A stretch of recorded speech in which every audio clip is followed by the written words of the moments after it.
Hello students, in this class we study about industrial installations. First we study about the classification of industrial installations.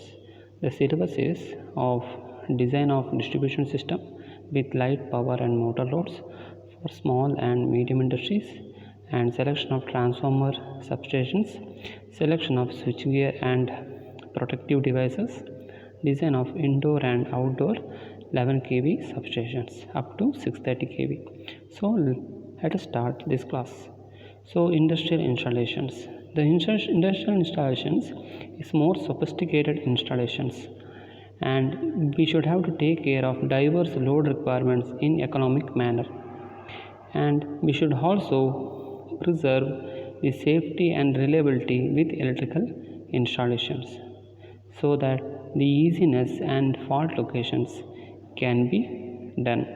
So the easiness of maintenance, so easily can be maintained, and if any fault is there, we can able to locate that fault. And also the most importantly, the energy conservation should be taken into care. Okay, first is fire safety and reliability, maintenance and fault location. These four things are to be taken into care, and also the diverse load requirements. അതായത് ഒരു particular ഇൻഡസ്ട്രീസിനെ എടുക്കുകയാണെങ്കിൽ അതിനെന്ത് ചെയ്യുക, fire safety അതാദ്യം നോക്കണം. Fire സേഫറാണോ, അതെന്തെങ്കിലും ഒരു fire വന്നു കഴിഞ്ഞാൽ അതിന് സേഫ്റ്റി ഉണ്ടോ, സേഫ്റ്റി അനുസരിച്ചിട്ട് വേണം ആ ഇൻഡസ്ട്രീസ് നമ്മൾ ഗ്രേഡ് ചെയ്യാൻ. ഏറ്റവും സേഫസ്റ്റ് ഇൻഡസ്ട്രീസ് ഏതൊക്കെയാണ്, പിന്നെ fault locations.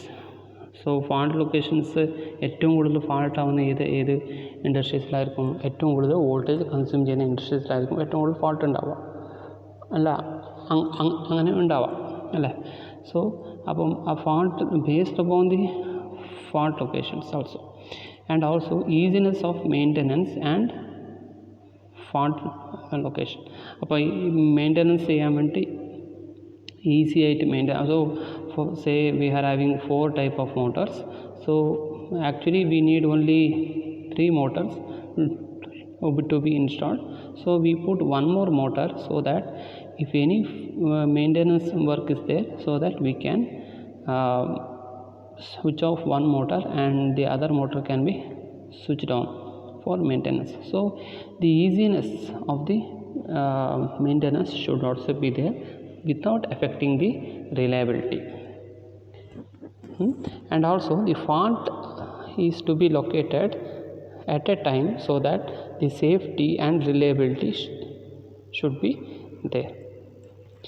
Okay, next one we see about the classification of industrial installations. So ഇത് നിങ്ങൾക്ക് പറഞ്ഞത് മനസ്സിലായെന്ന് ഞാൻ വിചാരിക്കുന്നു. അപ്പം ഇത് ഇൻഡസ്ട്രിയൽ ഇൻസ്റ്റാളേഷൻസിൽ ഭയങ്കര സൊഫിസ്റ്റിക്കേറ്റഡ് ആയിട്ടുള്ള വളരെ വലിയൊരു ഇൻഡസ്ട്രിയൽ ഇൻസ്റ്റാളേഷൻസ് ആണ്. അപ്പോൾ അവിടെ നമ്മൾ ഡൈവേഴ്സ് ലോഡ് റിക്വയർമെൻറ്റ്സ് നമ്മൾ കണക്കിലെടുക്കണം. അത് ചിലപ്പോൾ സിംഗിൾ ഫേസ് ഉണ്ടാവും, 3 ഫേസ് ഉണ്ടാവും, പലതും ഉണ്ടാവും. അതൊക്കെ നമ്മൾ ഡൈവേഴ്സ് ആയിട്ട് ലോഡ് ഉണ്ടാവും. സോ ഇവിടെ നമ്മൾ മെയിനായിട്ട് നോക്കേണ്ടത് സേഫ്റ്റിയും റിലയബിലിറ്റിയുമാണ്. Reliability means continuous supply. നമ്മൾ എന്താണ് ഇൻഡസ്ട്രിയിൽ നിന്ന് നമ്മൾ ഔട്ട്പുട്ട് കൊടുക്കാൻ പോകുന്നു, അത് കണ്ടിന്യൂസ് ആയിട്ട് സപ്ലൈ ഉണ്ടാവണം. അപ്പോൾ സേഫ്റ്റിയും ചില ഒരു വർക്ക് ചെയ്യുന്ന പേഴ്സണൽ സേഫ്റ്റി വേണം. പിന്നെ ആ ഒരു ഇക്വിപ്മെൻറ്റ്സിനും ഡാമേജ് ആവാൻ നിൽക്കണം. പിന്നെ next one easiness of maintenance. അത് എന്തെങ്കിലും മെയിൻ്റനൻസ് ചെയ്യണമെങ്കിൽ ഇത് ഔട്ട്പുട്ട് ഇൻഡസ്ട്രീൻ്റെ ഔട്ട്പുട്ടിന് ബാധിക്കാത്ത രീതിയിൽ മെയിൻ്റനൻസ് ചെയ്യണം. അതായത് 4 മോട്ടർ ഉണ്ടാകുന്ന സ്ഥലത്ത് 3 മോട്ടർ നമ്മൾ 3 മോട്ടർ വേണ്ട സ്ഥലത്ത് 1 മോട്ടറും കൂടെ ഇൻസ്റ്റാൾ ചെയ്തിട്ട് എന്ത് ചെയ്യുക, 3 മോട്ടർ വർക്ക് ചെയ്യുമ്പോൾ മറ്റൊരു മോട്ടറിന് മെയിൻ്റനൻസിന് വിടാം. സോ ഈ രീതിയിൽ മെയിൻ്റനൻസ് ഈസിനെസ് ആക്കാം. പിന്നെ മറ്റൊരു ചില ഫാൾട്ട് ലൊക്കേഷൻ ഫീച്ചേഴ്സ്. ഫാൾട്ട് എവിടെയാണ് ഫാൾട്ട് ലൊക്കേഷൻ ചെയ്തത്, സോ ഏത് ഭാഗത്താണോ ഫാൾട്ട് ഉണ്ടാകുന്നത് ആ ഫാൾട്ട് കണ്ടുപിടിക്കാൻ പറ്റണം ഈസി ആയിട്ട്. So fourth one is the energy conservation. So energy conservation വെച്ചാൽ നമ്മൾ എത്രയാണ്, ഞാൻ നേരത്തെ പറഞ്ഞു ഒരു എനർജി കൺസർവേഷൻ പറഞ്ഞാൽ ഈ ഉള്ള എനർജി നമ്മൾ സപ്ലൈ ചെയ്യുന്ന എനർജിനെ കൊണ്ട് മാക്സിമം നമുക്ക് ബെനിഫിറ്റ് ആക്കുക. നമ്മൾ എത്ര നമ്മൾ എനർജി കൺസ്യൂം ചെയ്യുന്നത് ആ കൺസ്യൂം ചെയ്യുന്ന എനർജിനെ കൊണ്ട് മാക്സിമം ബെനിഫിറ്റ് എടുക്കുക, അതിൻ്റെ ലോസസ് കുറക്കുക എന്നുള്ളതാണ് കൺസർവേഷൻ കൊണ്ട് ഉദ്ദേശിക്കുന്നത്. So first we see the classification of industrial installations. The classification of industrial installations, industrial building is of fire hazards, power consumption and pollution hazard. So 3 hazard ഉണ്ട്, fire hazard, പിന്നെ power consumption and pollution hazard. So first we see classification based on fire hazard. So fire hazard നമുക്ക് group 1 building used for low fire hazards, ഏറ്റവും ചെറിയൊരു fire hazards മാത്രം വരുന്ന ആ industries, that is operation or process conducted in those buildings there are no possibilities of self propagation of fire to occur, only effect of fire from the external source. അതായത് ഒരു industry ചെയ്തുകൊണ്ടിരിക്കുമ്പോൾ ആ ഇൻഡസ്ട്രീസിൽ നിന്ന് എന്തായിരിക്കും, ഒരിക്കലും സെൽഫായിട്ട് ആ ഇൻഡസ്ട്രീൻ്റെ ഫോൾട്ട് കൊണ്ട് ഒരിക്കലും ഒരു ഫയർ ഉണ്ടാവില്ല. എക്സ്റ്റേണൽ മീൻസായിട്ട് എന്തെങ്കിലും ഫയർ ആക്സിഡൻറ്റ് സംഭവിക്കാം. അതായത് ആ ഇൻഡസ്ട്രീസിൻ്റെ ആ ഒരു ഈ വർക്ക് ചെയ്യുന്ന ഇക്വിപ്മെൻറ്റിനെ കൊണ്ട് ഫയർ ഉണ്ടാവാൻ ചാൻസ് കുറവായിരിക്കണം. So that means cement factories, glass factories, rice mill, soap and detergent factories. Okay.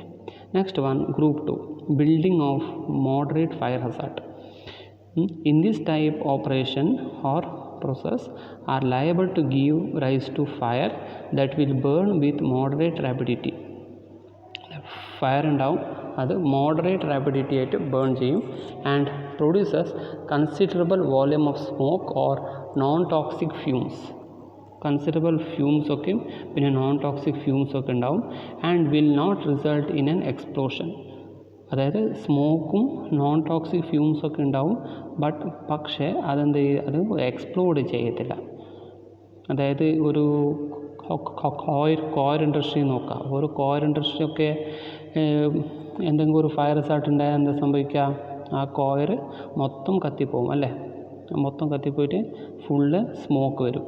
So അങ്ങനെ ഉണ്ടാകുന്നു. പിന്നെ shipping, repairing docks and chemical manufacturing, flour mill വെച്ചാൽ ഇത് സാധാരണ റൈസ് മില്ല് അതുപോലത്തത്. സോ അവിടെ എന്താ സംഭവിക്കുക, അവിടെ എന്തെങ്കിലും ഫയർ ആക്സിഡൻറ്റ് സംഭവിച്ചു കഴിഞ്ഞാൽ എന്താ, ആ ഒരു പർട്ടിക്കുലർ മില്ലിൽ ഉപയോഗിക്കുന്നില്ല. സോ സേ പേപ്പർ മില്ലൊക്കെ എന്താ, പേപ്പർ മുഴുവൻ കത്തിയിട്ട് സ്മോക്കായിട്ട് അറ്റ്മോസ്ഫിയറിലേക്ക് പോവും. So these are all non toxic fumes. അത് ആ ഫ്യൂംസ് എന്ത് ചെയ്യും, ഒരു ടോക്സിക് ആയിരിക്കില്ല. Next one, group 3, buildings with high fire hazard. In this type operations or process are liable to give rise to fire which will burn with extreme rapidity. ഒരു ഫയറൊക്കെ ഉണ്ടാവും, പക്ഷെ അത് എക്സ്ട്രീം റാപ്പിഡിറ്റി പെട്ടെന്ന് തന്നെ അത് ബേൺ ചെയ്യും. ചെറിയൊരു ഫയർ ഉണ്ടാൽ മതി, പെട്ടെന്ന് തന്നെ ആ ഒരു ഇൻഡസ്ട്രീസിന് മുഴുവനും ബേൺ ചെയ്ത് പിന്നെ അത് പോയ്സണസ് ഗ്യാസ് അത് എമിറ്റ് ചെയ്യും. That is coal industries. പിന്നെ alcohol distilleries, explosive manufacture, fireworks, fire cracks ഒക്കെ ഉണ്ടാക്കുന്നില്ലേ. പിന്നെ oil mill, petrochemical industries, ഇതൊക്കെ എന്ത് ചെയ്തു, ഗ്രൂപ്പ് 3 വരും. Next one, classification based on power consumption. ഇത് നിങ്ങൾക്കറിയാം, light industries, average industries and heavy industries. So ഇത് പവർ കൺസംഷൻ്റെ മുകളിലാണ് ഇതുള്ളത്. So description, light industries, average industries and heavy industries. So average power requirement, so up to 50 kVA power requirement ഉള്ളത് light industries എന്ന് പറയാം. 50 to 2000 kVA power requirement ഉള്ളത് average industries എന്ന് പറയാം. എബോവ് 2000 kVA ഉള്ളത് ഹെവി ഇൻഡസ്ട്രീസ് എന്ന് പറയാം. So up to 50 kVA എന്താണ്, ഹോസറിങ്, garment makings, ornament making etcetera. അത് ചെറുതായിട്ട് എന്തോ ഒരു ഗാർമെൻറ്റും ഓരോ ഓർണമെൻറ്റ് അങ്ങനെ ചെറിയ സ്മോൾ സ്കെയിൽ ഇൻഡസ്ട്രീസ്, അതിനെന്താ പറയുക, നമുക്ക് ലൈറ്റ് ഇൻഡസ്ട്രീസ് എന്ന് പറയാം. പിന്നെ average industries, that is furniture, pottery, glass, tobacco, electrical gadgets, textiles, engine fittings, light processing. So ഇതൊക്കെ എന്തായിട്ട് വരും, furniture, pottery type of industries, glass industries, tobacco industries, എന്തൊക്കെ ഏതിൽ വരും? അത് ആവറേജ് ഇൻഡസ്ട്രീസിലായിട്ട് വരും. പിന്നെ ഇത് ഹെവി ഇൻഡസ്ട്രീസ് എന്ന് വെച്ചാൽ ഹെവി ഇലക്ട്രിക്കൽ എക്യുപ്മെൻറ്റ്സ്, അതായത് ഒരു ട്രാൻസ്ഫോമർ മാനുഫാക്ചർ ചെയ്യുന്നത്, പിന്നെ ഷിപ്പ് ബിൽഡിംഗ് മാനുഫാക്ചർ ചെയ്യുന്ന, chemical plants, fertiliser plants, metal extraction, petro chemicals, paper mills, ഞാൻ നേരത്തെ പറഞ്ഞത് പേപ്പർ മിൽസ്, അതൊക്കെ ഹെവി ഇൻഡസ്ട്രീസാണ്. അപ്പോൾ 2000 kVA വരെ വരാം. Okay. So next one pollution degree നോക്കുക. അത് എന്തിനാണ് പൊല്യൂഷൻ ഡിഗ്രി നോക്കണമെന്ന് വെച്ചാൽ classification based on pollution level. So ഈ പൊല്യൂഷൻ ലെവലിൽ 4 ഡിഗ്രി ആയിട്ടാണ് ഈ പൊല്യൂഷൻ ലെവൽ ഇത്. Pollution degree 1, degree 2, degree 3 and degree 4. Degree 1 എന്ന് പറയുമ്പം clean room and environments inside sealed component. Degree 1 ഒരു പൊല്യൂഷൻ എന്ത് ചെയ്തു വളരെ കുറഞ്ഞിട്ടുണ്ടാവും, കുറച്ച് ഉണ്ടാവത്തുള്ളൂ. ഈ പൊല്യൂഷനിൽ 2 type of pollutions are being classified into 2. That is conductive pollution and non conductive pollution. അല്ലേ? 2 തരത്തിലുള്ള പൊല്യൂഷൻ ഉണ്ട്. എന്ത് ചെയ്തു? കണ്ടക്റ്റീവ് പൊല്യൂഷനും നോൺ കണ്ടക്റ്റീവ് പൊല്യൂഷൻ ഉണ്ടാവും. സോ കണ്ടക്റ്റീവ് ഇനി ഏറ്റവും നല്ലൊരു എക്സാമ്പിൾ എന്താ? നിങ്ങൾ ആലോചിച്ച് നോക്കിയാൽ conductive pollution air pollution is the best example for conductive pollution, and water pollution is the best example for conductive pollution, and the non-conductive pollutions are the pollutions which will not cause that much of harm to the environment. Similarly, throwing a paper bag in the street like that, that will not cause that much of high harm to the industries. They are called non-conductive pollution. So see, the pollution degree is of clean room inside a seal, pollution degree equipment being evaluated to and laboratories, test station, office environment. These are of pollution degree 2. And pollution degree 3, electrical equipment in industries and farming areas, unheated rooms, boiler rooms. And pollution degree 4, that is the electrical equipment for outdoor use. So these are all the different types of pollution degree. Now we see what is pollution degree 1. No pollution or dry non-conductive pollution occurs. The pollution has no influence. അത് ഞാൻ പറഞ്ഞില്ലേ, 2 തരത്തിൽ pollution ഉണ്ട്. എന്താ? Conductive പൊല്യൂഷനും non conductive പൊല്യൂഷനും. Conductive പൊല്യൂഷൻ്റെ എക്സാമ്പിളാണ് air pollution, water pollution. So അതിൽ ഇവിടെ നോക്കിയാൽ no pollution, only dry pollution. Dry pollution വെച്ചാൽ വേസ്റ്റ് മെറ്റീരിയൽസ്, അതായത് കിച്ചൺ വേസ്റ്റ്, അത് കാര്യങ്ങളൊക്കെ ഇവിടെ ഉണ്ടാകത്തുള്ളൂ. Next one pollution degree 2, only non conductive pollution occurs. Expect that occasionally a temporary conductivity caused by condensation is to be expected. ഒരു temporary ആയിട്ട് ചെറിയ ഒരു കണ്ടക്റ്റീവ് പൊല്യൂഷൻ ഒരു കണ്ടൻസേഷൻ ത്രൂ ഉണ്ടാവാം. Next one pollution degree 3. The conductive ഇത് pollution degree 3 കുറച്ചും കൂടെ severe ആണ്. Conductive pollution occurs or dry non-conductive pollution occurs which becomes conductive due to condensation which is to be expected. അതായത് ഇപ്പോൾ ഒരു for example നിങ്ങളുടെ ഒരു വേസ്റ്റ് മെറ്റീരിയൽ ഇല്ലേ, അതായത് ഫ്ലഷ് മീറ്റ്സൊക്കെ നിങ്ങൾ ഇതിൻ്റെ മീറ്റും പിന്നെ ഈ ഫിഷിൻ്റെ ഒക്കെ വേസ്റ്റൊക്കെ നിങ്ങൾ പുറത്ത് ഫിഷ് മാർക്കറ്റിലൊക്കെ ഇട്ടിട്ടുണ്ടാവില്ല. അത് കുറേ നാൾ കഴിഞ്ഞാൽ എന്താ സംഭവിക്കുക? അത് ആക്ച്വലി അത് നോൺ കണ്ടക്റ്റീവാണ്. അത് കുറച്ച് നാൾ കഴിയുമ്പോഴത്തേക്ക് അത് കണ്ടൻസേഷൻ ത്രൂ എന്ത് ചെയ്ത ഒരു കണ്ടക്റ്റീവ് പൊല്യൂഷനായിട്ട് മാറി. അത് ചീഞ്ഞളിഞ്ഞ് എന്ത് ചെയ്തു, അതിന് പല ദുർഗന്ധങ്ങൾ വന്ന് അത് വെള്ളത്തിലോട് അലിഞ്ഞ് ചേർന്ന് അതൊരു കണ്ടക്റ്റീവ് പൊല്യൂഷനായിട്ട് മാറും. സോ അതാണ് ഇവിടെ പൊല്യൂഷൻ ഡിഗ്രി 3 എന്ന് ഇവിടെ പറയുന്നത്. പിന്നെ pollution degree 4 it's a continuous conductivity occurs due to conductive dust, rain or other wet condition. അതായത് റെയിനും ഡസ്റ്റും വെറ്റ് കണ്ടീഷൻ, അതായത് air pollution, water pollution through ഉണ്ടാകുന്ന ഒരു പൊല്യൂഷനാണ് പൊല്യൂഷൻ ഡിഗ്രി 4. ഓക്കെ, സോ ഇത്ര നമ്മൾ പഠിച്ചു. ഇനി നമുക്ക് നോക്കാം classification based on pollution level. So pollution level degree 1. So ഇത് തന്നെയാണ് ഈ 4 ഡിഗ്രിയിലാണ് ഇവിടെ ക്ലാസിഫൈ ചെയ്യുന്നത്. അപ്പോൾ degree 1 pollution industries, degree 2 pollution industries, degree 3 pollution industries, degree 4 pollution industries. Okay, ഇനി നമ്മൾ അടുത്ത് നോക്കേണ്ടത് വെച്ചാൽ power distribution architecture of industrial installations factors considering.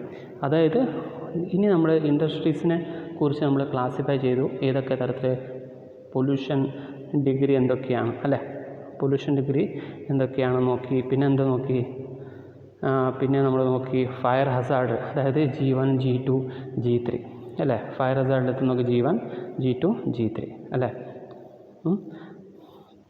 പിന്നെ പവർ കൺസംഷൻ നോക്കി, ലോ, ആവറേജ്, ഹൈ. പിന്നെ പൊല്യൂഷൻ ഹസാർഡ് നോക്കി P1 pollution Hazard degree 1, degree 2, degree 3, degree 4. Okay, അപ്പോൾ ഇങ്ങനെ 4 ഡിഗ്രി നോക്കി 3 തരത്തിലെ പവർ കൺസംഷൻ നമ്മൾ നോക്കി. പിന്നെ 3 തരത്തിലെ ഫയർ ഹസാർഡും നോക്കി. ഇനി അടുത്ത ക്ലാസ്സിൽ അടുത്തത് നമ്മൾ നോക്കേണ്ടതെന്ന് വെച്ചാൽ അടുത്ത ടോപ്പിക് എന്ന് വെച്ചാൽ നമ്മൾ ഡയറക്റ്റ് ആ ഒരു പോർഷനിലേക്ക് അങ്ങ് കിടക്കുകയാണ്. സോ അതാണ് power distribution architecture of industrial installation. ഒരു ഇൻഡസ്ട്രിയൽ ഇൻസ്റ്റാളേഷനിൽ പവർ ഡിസ്ട്രിബ്യൂഷൻ എങ്ങനെയാണ് നടക്കുന്നത്. അപ്പോൾ നോർമലി നിങ്ങളുടെ വീട്ടിൽ എങ്ങനെയാണ് ഒരു പവർ ഡിസ്ട്രിബ്യൂഷൻ നടക്കുക, അതായത് സർവീസ് മെയിനിൽ നിന്ന് ഡയറക്റ്റ് സർവീസ് മെയിനിൽ ഡയറക്റ്റ് എനർജി മീറ്ററിൽ വരും. എനർജി മീറ്ററിൽ നിന്ന് ഡയറക്റ്റായിട്ട് മെയിൻ സ്വിച്ചിലേക്ക് വരും. മെയിൻ സ്വിച്ചിൽ നിന്ന് ഡയറക്റ്റായിട്ട് അത് ഡിസ്ട്രിബ്യൂഷൻ ബോർഡിലേക്ക് വരും. ഡിസ്ട്രിബ്യൂഷൻ ബോർഡിൽ നിന്ന് ഡയറക്റ്റ് MCB ത്രൂ ഓരോ സബ് സർക്യൂട്ടിലേക്ക് ഫ്ലോ ചെയ്യും അല്ലേ, കറണ്ട് അങ്ങനെയല്ല ഫ്ലോ ചെയ്യുക. സോ അതേ രീതിയിൽ ഒരു power distribution architecture of industries കുറച്ചും കൂടെ വലുതാണ്, കുറച്ചും കൂടെ എലോബറേറ്റഡ് ആണ്. സോ അതെങ്ങനെയാണ് നമുക്ക് നോക്കാം. സോ അതിന് നമ്മൾ ഈ 8 കാര്യങ്ങൾ കൺസിഡർ ചെയ്യണം. 1 is activity, site topology. Activity വെച്ചാൽ the type of activity carried out in the building, that is whether manufacturing, food processing or logistics. ഏത് തരത്തിലെ ആക്ടിവിറ്റിയാണ്, അതായത് ഈ ആക്ടിവിറ്റി പറഞ്ഞാൽ ആ ഒരു ഇൻഡസ്ട്രീസിൻ്റെ നേച്ചർ എന്താണ്, ഒരു വുഡ് ഇൻഡസ്ട്രി ആണോ, ഫുഡ് ഇൻഡസ്ട്രീസ് ആണോ, ഏത് ടൈപ്പ് ഓഫ് ഇൻഡസ്ട്രീസ് ആണ് നമ്മളിവിടെ. പിന്നെ സൈറ്റ് ടോപ്പോളജി, ആ ഇൻഡസ്ട്രീസിൻ്റെ സൈറ്റ് ടോപ്പോളജി, എത്ര മീറ്റർ സ്ക്വയർ ഉണ്ട് ആ ഇൻഡസ്ട്രീസിന്, എത്ര ബിൽഡിംഗ് ഉണ്ട്, എത്ര ഫ്ലോർ ഉണ്ട്, അങ്ങനെ കാര്യങ്ങൾ. പിന്നെ layout latitude, service reliability, മെയിൻറ്റൈനബിലിറ്റി, installation flexibility, power interruption sensitivity, disturbance sensitivity. ഇത്രയും കാര്യങ്ങളാണ് മെയിനായിട്ട് power distribution architecture of industrial installation നോക്കുന്നത്. ഇത് വളരെ വളരെ ഇമ്പോർട്ടൻ്റ് ആയിട്ടുള്ളൊരു ക്വസ്റ്റ്യനാണ്. എക്സാമിന് ചോദിക്കാൻ ഏറ്റവും കൂടുതൽ ചാൻസ് ഉള്ള ഒരു ക്വസ്റ്റ്യനാണിത്. അപ്പോൾ ഇത് നോക്കുക. ഫസ്റ്റ് നമ്മൾ നോക്കേണ്ടത് വെച്ചാൽ ഒരു പവർ ഡിസ്ട്രിബ്യൂഷൻ ആർക്കിടെക്ചർ. സോ ഇത് പവർ ഡിസ്ട്രിബ്യൂഷൻ ആർക്കിടെക്ചർ നോക്കുമ്പോൾ ഇത് നോക്കുക, നിങ്ങൾക്ക് ഒരു ലൈറ്റ് ഇൻഡസ്ട്രീസ് വരും, പിന്നെ ഒരു ഓഫീസ് ആൻഡ് ഫ്ലാറ്റ്സിൻ്റെ നോക്കുക, പല ഇൻഡസ്ട്രീസ് ഉണ്ട്. പിന്നെ ഒരു ടൗൺ ഹൗസ് ഉണ്ട് അല്ലേ. സോ 1133/11 kV ഡയറക്റ്റായിട്ട് ഇൻഡസ്ട്രീസിലേക്കാണ് അവിടെ പോകുന്നത്. പിന്നെ ഒരു ഡിസ്ട്രിബ്യൂട്ടഡ് ജനറേഷനിൽ വേറെ രീതിയിൽ ഗ്രിഡ് എന്നല്ലാണ്ട് ജനറേഷൻ ചെയ്യുന്നത്. സോ KSEB എന്നല്ലാണ്ട് പുറമെ ഒരു പ്രൈവറ്റ് പാർട്ടീസ് ജനറേറ്റ് ചെയ്യുന്നത്. സോ അത് ഡയറക്റ്റായിട്ട് ഈ ഗ്രിഡിലേക്ക് കണക്ട് ചെയ്യും. പിന്നെ അത് ഡൊമസ്റ്റിക് ഇൻസ്റ്റാളേഷൻസ്. സോ ഇതൊക്കെ എന്താണ്, ഇതൊക്കെ ഡൊമസ്റ്റിക് അത് ഇൻസ്റ്റാളേഷൻസ് ആണ്. അത് പോൾ മൗണ്ടഡ് ട്രാൻസ്ഫോമറിന് സപ്ലൈ ചെയ്യുന്നത്. സോ ഇതാണ് ഇൻഡസ്ട്രീസിലൊക്കെ എന്ത് വേണം, ഇൻഡസ്ട്രീസിലൊക്കെ ഹൈ പവറാണ് കൺസ്യൂം ചെയ്യുന്നത്. ഹൈ പവർ എന്ന് വെച്ചാൽ 11 kV സബ്സ്റ്റേഷന് എല്ലാ ഇൻഡസ്ട്രീസിലും ഉണ്ടാവും, അവിടെ ഫിറ്റ് ചെയ്തിട്ടുണ്ടാവും. ആ ഇൻഡസ്ട്രീസിൽ ഫിറ്റ് ചെയ്തിട്ട് പിന്നെ ആ ഒരു പവറാണ് ഇതിന് ഇൻഡസ്ട്രീസിന് ഉപയോഗിക്കാറ്. So first we see activity. Activity is a type of activity carried out in the building, that is whether manufacturing, food processing, logistics, etc. Next one, site topology. Here consider the number of buildings, number of floors in each buildings, floor area, example single storage, multi-storage, high-rise building. ഞാൻ നേരത്തെ പറഞ്ഞില്ലേ, ഞാനിവിടെ നേരത്തെ പറഞ്ഞ പോലെ അത് site topology എന്ന് വെച്ചാൽ സൈറ്റിൻ്റെ ടോപ്പോളജി എന്ന് സൈറ്റ് എങ്ങനെയാണ് ഉള്ളത്, അതാണ് സൈറ്റ് ടോപ്പോളജിനെ കൊണ്ട് മെയിനായിട്ട് ഉദ്ദേശിക്കുന്നത്. Next one, layout latitude. Consider constraints in terms of layout of electrical equipment in the building. അപ്പോൾ ഒരു ഇലക്ട്രിക്കൽ ഇക്വിപ്മെൻറ്റ് ലേഔട്ട് എങ്ങനെയാണ്? Consider constraints. That is, some parameters are aesthetic, presence of dedicated location, use of technical corridor, horizontal service per floor, use of technical service duct. അപ്പോൾ ഇത് layout latitude എന്ന് വെച്ചാൽ, അതായത് ഒരു particular industries എടുത്തു കഴിഞ്ഞാൽ അത് നമുക്ക് ആദ്യം നമ്മൾ എന്താ ആക്ടിവിറ്റി കണ്ടുപിടിച്ചു, പിന്നെ സൈറ്റ് ടോപ്പോളജി എത്ര ഫ്ലോർ ഉണ്ടെന്ന് കണ്ടുപിടിച്ചു. പിന്നെ നെക്സ്റ്റ് നമ്മൾ നോക്കേണ്ടത് വെച്ചാൽ ഒരു ഇൻഡസ്ട്രീസിൽ ഫോർ എക്സാമ്പിൾ നിങ്ങൾ എഞ്ചിനീയറിംഗ് കോളേജ് എടുക്കുക. നമ്മുടെ കോളേജ് എടുത്തു കഴിഞ്ഞാൽ നമുക്കറിയാം 4 ഈ ലാബും പിന്നെ ഈ ഒരു അക്കാഡമിക് ബ്ലോക്കും രണ്ടും ഒരുമിച്ചാണോ ഉള്ളത്? ഇല്ല. എന്ത് ചെയ്തു? ലാബൊക്കെ സെപ്പറേറ്റ് അല്ലേ? ലാബ് സെപ്പറേറ്റാണ്, പിന്നെ അക്കാഡമിക് ബ്ലോക്ക് സെപ്പറേറ്റാണ്, പിന്നെ അഡ്മിനിസ്ട്രേഷൻ ബ്ലോക്ക് സെപ്പറേറ്റാണ്. സോ ഇതാണ് എന്തിൻ്റെ ഇതാണ് ഒരു എഞ്ചിനീയറിംഗ് കോളേജിൻ്റെ ലേഔട്ട് ലാറ്റിറ്റ്യൂഡ്. ഇതാണ് ഒരു എഞ്ചിനീയറിംഗ് കോളേജിൻ്റെ ലേഔട്ട് ലാറ്റിറ്റ്യൂഡ്. അതേപോലെ ഒരു ഇൻഡസ്ട്രീസിൻ്റെ ലേഔട്ട് ലാറ്റിറ്റ്യൂഡ് പല രീതിയിലുണ്ടാവും. അതെന്തൊക്കെയായിരിക്കും? Presence of dedicated location. ഓരോ ഏറ്റവും കൂടുതൽ ഡെഡിക്കേറ്റഡ് ആയിട്ടുള്ള ഒരു ഇൻസ്ട്രുമെൻറ്റ്സ് ഉണ്ടാവും, അത് എവിടെയാണ് വെക്കേണ്ടത്. പിന്നെ ആസ്തറ്റിക്സ്, അതായത് കാണാൻ ഭംഗിയുള്ള എക്യുപ്മെൻറ്റ്സ് ഒക്കെ എവിടെ വെക്കേണ്ടത്. പിന്നെ യൂസ് ഓഫ് ടെക്നിക്കൽ കോറിഡോർ, ഓരോ ടെക്നിക്കലി അത് മെയിൻറ്റെയിൻ ചെയ്യുന്ന, അത് മീൻസ് അതിനെ മോണിറ്റർ ചെയ്യുന്ന എക്യുപ്മെൻറ്റ്സ് ഒക്കെ എവിടെ വെക്കേണ്ടത്. പിന്നെ use of technical service duct, അപ്പം അതിന് സർവീസ് ഡക്ട്, അതായത് കേബിൾസൊക്കെ അത് എങ്ങോട്ടാണ് അത് കൊണ്ടുപോകേണ്ടത്. ഈ കാര്യങ്ങളൊക്കെ എന്ത് ചെയ്യണം? നമ്മൾ ലേഔട്ട് ലാറ്റിറ്റ്യൂഡിൽ സ്പെസിഫൈ ചെയ്യണം. ലേഔട്ട് ലാറ്റിറ്റ്യൂഡ് എന്ന് വെച്ചാൽ ഒരു വയറിങ് ചെയ്യുമ്പോൾ നമ്മൾ സ്പെസിഫിക്കേഷൻ ചെയ്യുന്നതാണ്. അതായത് എവിടെയൊക്കെയാണ് ലോഡ് വെക്കേണ്ടത്, അതായത് എവിടെയൊക്കെയാണ് ലാബ് വെക്കേണ്ടത്, എവിടെയൊക്കെയാണ് ഡിപ്പാർട്ട്മെൻറ്റ് ബ്ലോക്ക് വെക്കേണ്ടത്, അതേ രീതിയിൽ. അതായത് presence of dedicated location, use of technical corridor, use of technical service duct, etc. 3 layout categories. That is low. The layout latitude is low when the position of the electrical equipments are virtually imposed on the building and cannot be changed to achieve the above set parameters. അതായത് ഒരു ബിൽഡിങ്ങിൽ for example ഒരു ബിൽഡിങ്ങിൽ ഒരു കോയിൻസൈൽഡ് contact വെച്ചിട്ട് നിങ്ങൾ ഒരു wiring ചെയ്ത് കഴിഞ്ഞാൽ അത് നിങ്ങൾക്ക് ചേഞ്ച് ചെയ്യാൻ പറ്റുമോ? കോയിൻസൈൽഡ് കോണ്ടാക്റ്റ് ഇല്ല അല്ലേ? ഒരു കോയിൻസൈൽഡ് കോണ്ടാക്റ്റ് വെച്ചിട്ട് ഒരു വയറിങ് ചെയ്ത് ഒരു ഫാനൊക്കെ അവിടെ ഫിറ്റ് ചെയ്ത് കഴിഞ്ഞാൽ നിങ്ങൾക്കത് ചേഞ്ച് ചെയ്യാൻ പറ്റുമോ? ഇല്ല. അതേപോലെ ഒരു ബിൽഡിങ്ങിൽ ഒരു പർട്ടിക്കുലർ ഇലക്ട്രിക്കൽ ആക്ടിവിറ്റി, ഒരു ഇലക്ട്രിക്കൽ വയറിങ് ചെയ്തിട്ട് അത് അവിടെ ഫിക്സഡ് ആയിട്ടുണ്ടാവും. അത് ഒരിക്കലും ചേഞ്ച് ചെയ്യാൻ പറ്റില്ല. ചേഞ്ച് ചെയ്യണമെങ്കിൽ നമ്മൾ എന്താ ചെയ്യണം? കേസിങ് ആൻഡ് കേപ്പിംഗ് ചെയ്യണം. ഇല്ലെങ്കിൽ എക്സ്റ്റേണൽ കോണ്ടാക്റ്റ് അവിടെ ഫിറ്റ് ചെയ്യണം. നമ്മുടെ കോളേജിൽ കാണുന്നില്ലേ, അത് നമ്മളെന്ത് ചെയ്യും? നമ്മുടെ കോളേജിൽ നമുക്ക് കാണാൻ പറ്റും. നിങ്ങൾക്ക് ഒരു സ്വിച്ച് ബോർഡിലേക്കുള്ള കണക്ഷന് എക്സ്റ്റേണലായിട്ടാണ് നമ്മൾ കൊടുക്കുന്ന കോണ്ടാക്റ്റ് വെച്ചിട്ട് കൊടുത്തിട്ടുണ്ടാവുക. സോ അതാണ് നമ്മൾ പറയുക ലേഔട്ട് ലാറ്റിറ്റ്യൂഡ് ഈസ് low എന്ന് പറയാം. Layout latitude is low when the position of the electrical equipments are virtually imposed on the building and cannot be changed to achieve above set parameters. അതായത് ഒരു particular ബിൽഡിങ്ങിൽ ഒരിക്കലും നമ്മൾ എന്ത് ചെയ്യുക? നമ്മുടെ കൺവീനിയൻസിനനുസരിച്ചിട്ട് ലേഔട്ട് മാറ്റാൻ പറ്റില്ല. അങ്ങനെ ഉണ്ടാകുമ്പോൾ നമുക്ക് എന്ത് ചെയ്യുക? ആ ലേഔട്ട് ലാറ്റിറ്റ്യൂഡ് ലോ എന്ന് പറയാം. മാറ്റാൻ പറ്റുന്നുണ്ടെങ്കിൽ ലേഔട്ട് ലാറ്റിറ്റ്യൂഡ് ഹൈ എന്നും പറയാം. അതായത് ആ ലാറ്റിറ്റ്യൂഡ് ഇപ്പം നോക്കാം, നമ്മുടെ കോളേജിൽ ആ ലാബ് നമുക്ക് തോന്നിയ പോലെ അങ്ങോട്ടും ഇങ്ങോട്ടും ഷിഫ്റ്റ് ആക്കാൻ പറ്റുമോ? മെഷീൻ സ്ലാബ് അങ്ങോട്ടും ഇങ്ങോട്ടും ഷിഫ്റ്റ് ആക്കാൻ പറ്റുമോ? ഇല്ല. മെഷീൻ സ്ലാബ് ഒരിക്കൽ അവിടെ ഉണ്ടെങ്കിൽ അവിടെ ഉള്ള പോലെ തന്നെയാണ്. അത് ഒരിക്കലും ഷിഫ്റ്റ് ചെയ്തിട്ട് നമുക്ക് ഡിപ്പാർട്ട്മെൻറ്റ് ബ്ലോക്കിലേക്ക് കൊണ്ടുവരാൻ പറ്റില്ല. അപ്പോൾ നമുക്ക് എന്താ പറയാം? ലേഔട്ട് ലാറ്റിറ്റ്യൂഡ് ലോ എന്ന് പറയാം.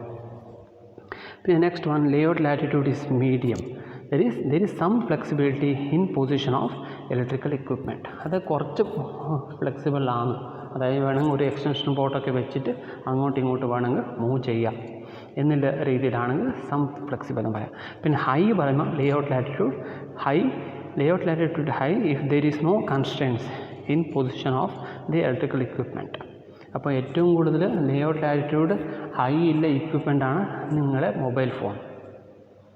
ഒരു അത് നിങ്ങൾക്ക് എവിടെ വേണമെങ്കിലും കൊണ്ടുപോകാം, എവിടെ വേണം വെക്കാം. പിന്നെ ചാർജ് ചെയ്യാൻ ഒരു പോർട്ട് ഉണ്ടാവണമെന്നേ ഉള്ളൂ, അല്ലേ? So is in the building to satisfy the parameter mentioned above. Next one, service reliability.